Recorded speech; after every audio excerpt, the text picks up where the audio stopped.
अस्सलाम वालेकुम दोस्तों। उम्मीद करता हूँ आप सब लोग खैर व आफियत से होंगे। आप देख रहे हैं मेरा YouTube channel S J legal hubs. दोस्तों, आज का जो टॉपिक है वो बेहद इंटरेस्टिंग है। जैसा कि आप देख सकते हैं कि एग्ज़ामिनेशन एंड इट्स काइंड्स। तो चलिए दोस्तों शुरू करते हैं डेफिनेशन से। दोस्तों, एग्ज़ामिनेशन के बारे में कहता है कि examination refers to the process of questioning a witness under oath to clarify or challenge an evidence।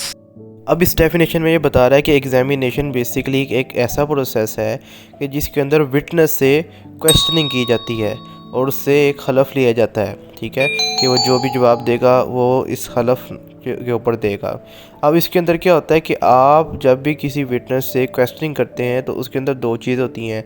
या तो आप किसी एविडेंस या सबूत को चैलेंज कर रहे होते हैं कि वो गलत है, या उसको ख़ुद जो आपने पेश किया होता है सबूत उसको क्लैरिफाई करने के लिए अदालत के सामने, जज साहब के सामने आप विटनेस से क्वेश्चनिंग करते हैं। ठीक है, ये तो होगी इसकी जनरल डेफिनेशन। उसके बाद देखेंगे कि इसकी बेसिकली मेजरली तीन काइंड्स हैं: examination in chief, cross examination and re examination. उसके बाद एग्जामिनेशन इन चीफ की बात करें तो कानून शहादत ऑर्डर 1984।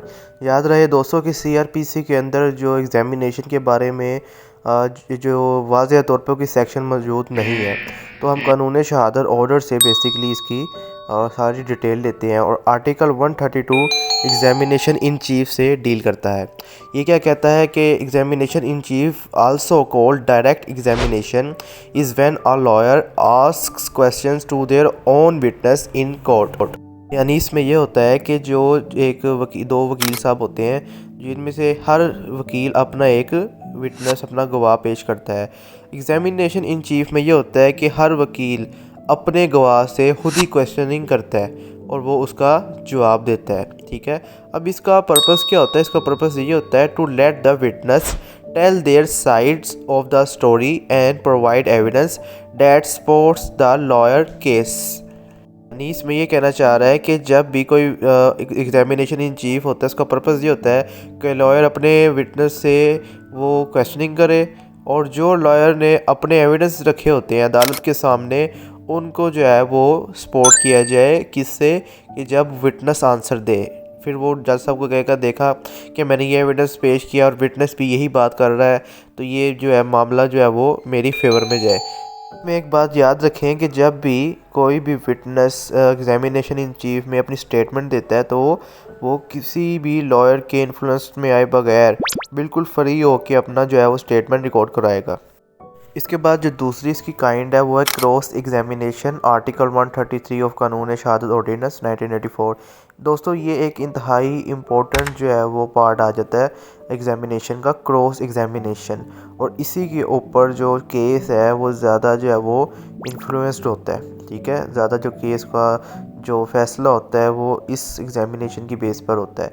इसमें होता है क्या है, वो देखते हैं कि examination when opposing lawyer questions a witness after the initial testimony or to test the truth what he said। यानी कि इसमें ये होता है कि अब जो दूसरी साइड का वकील होता है ना, वो जाता है उस विटनेस के पास कि जिससे जो पहले वकील साहब जिन्होंने अपना विटनेस पेश किया होता है वो दूसरा वकील उसके पास जाता है और उससे जाके वो क्वेश्चनिंग करता है और ये चीज़ देखता है कि क्या ये बंदा जो है जिसने अभी एज अ विटनेस जज साहब को स्टेटमेंट दी है वो ठीक है।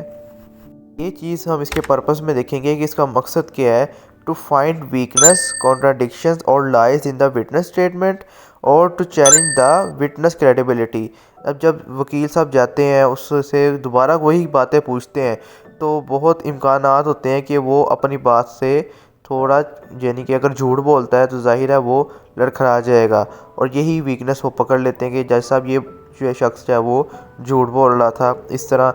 और ये चीज़ देखी जाती है कि वाकई क्या वो विटनेस जो है क्रेडिबिलिटी है उसके अंदर, यानी कि क्या वो बात पे अपनी कायम है, साबित कदम है। क्योंकि कोई भी सच्ची बात होगी वो आज भी वही है, कल भी वही है, उसमें चेंजिंग नहीं होगी। लेकिन जब इंसान कोई बात खुद से बनाता है, झूठ बनाता है, तो अभी वो कुछ कह रहा होगा, आपसे थोड़ी देर बाद कोई बात पूछेंगे, वो बात तो वही करेगा लेकिन उसमें चेंजिंग आना शुरू हो जाएगी। तो यही चीज़ क्रॉस एग्जामिनेशन के अंदर पकड़ी जाती है और इसको जो है वो इस वीकनेस को यानी कि ठीक किया जाता है। उसके बाद जो इसकी लास्ट काइंड है वो है री एग्जामिनेशन, आर्टिकल 134 ऑफ कानून शहादत। इसकी डेफिनेशन देखते हैं। कहते हैं examination stage in a trial where the lawyer who originally called the witness asks additional questions after the cross examination. अब इसमें क्या होता है कि पहले एग्जामिनेशन चीफ भी हो गया, उसके बाद क्रॉस एग्जामिनेशन भी हो गया। अब री एग्जामिनेशन में जो पहला वकील होता है ना, वो दोबारा से अपने विटनेस को क्वेश्चनिंग करता है, ठीक है।